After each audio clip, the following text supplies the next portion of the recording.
এই যে পলাতক স্বৈরাচার, এই স্বৈরাচারের সরকারের সময় একজন সাবেক রাষ্ট্রপতি বিমানবন্দর দিয়ে চলে গিয়েছে দেশ ছেড়ে।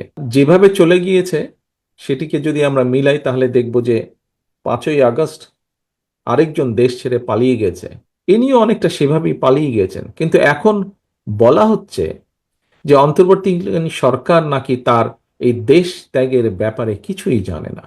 ঘটনাটি গতকাল, এবং গতকাল থেকে আজকে পর্যন্ত যতজন মানুষের সাথে আমার কথা হয়েছে প্রত্যেকের মনে প্রশ্ন উঠেছে, প্রত্যেকে প্রশ্ন করছে তাহলে অন্তর্বর্তীকালীন সরকার জানেটা কি। সাথে এও অভিযোগ উঠেছে সংস্কারের নামে সময় ক্ষেপণ করে অন্তর্বর্তীকালীন সরকার একদিকে যেমন হয়তোবা পলাতক স্বৈরাচার এবং তাতে দোসরদেরকে নিরাপদে দেশ ত্যাগের সুযোগ করে দিচ্ছে, অপরদিকে অত্যন্ত সুকৌশলে নানা ইস্যু সৃষ্টি করে। RICL TMX, যুগের পর যুগ স্থাপনা থাকে মজবুত। স্বৈরাচার বা ফ্যাসিবাদে বিরোধী যে রাজনৈতিক দলগুলো আমরা যারা মাঠে ছিলাম, সেই দলগুলোর ঐক্যের মধ্যে ফাটল ধরানোর একটা ক্ষেত্র হয়তো তৈরি করতে চাইছে। পলাতক স্বৈরাচারদের সহযোগীদেরও পুনর্বাসনের ক্ষেত্রও হয়তো তৈরি করতে চাইছে।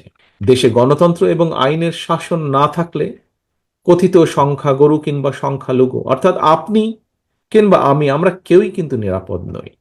এমনকি ক্ষেত্র বিশেষে দেশের স্বাধীনতা সার্বভৌমত্ব নিরাপদ নয়।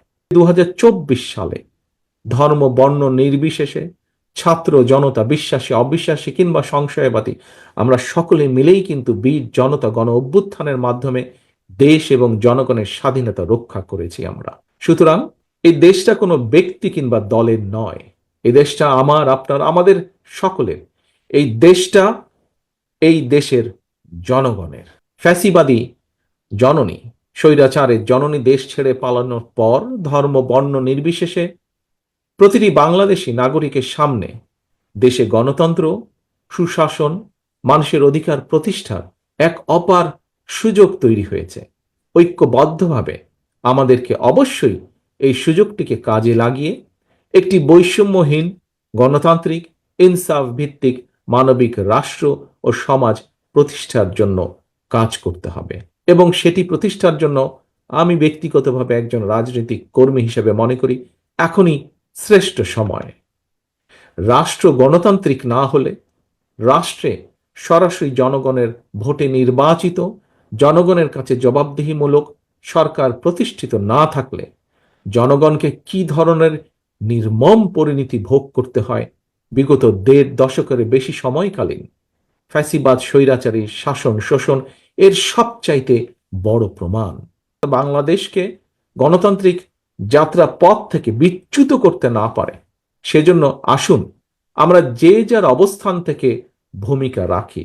এই ভূমিকা রাখার জন্য আপনাদের উপস্থিত প্রতিটি মানুষকে, যারা আমার সামনে আজকে উপস্থিত আছেন অথবা অনলাইনের মাধ্যমে যারা সংযুক্ত আছেন, প্রতিটি মানুষকে আমি আহ্বান করব, অনুরোধ রাখবো।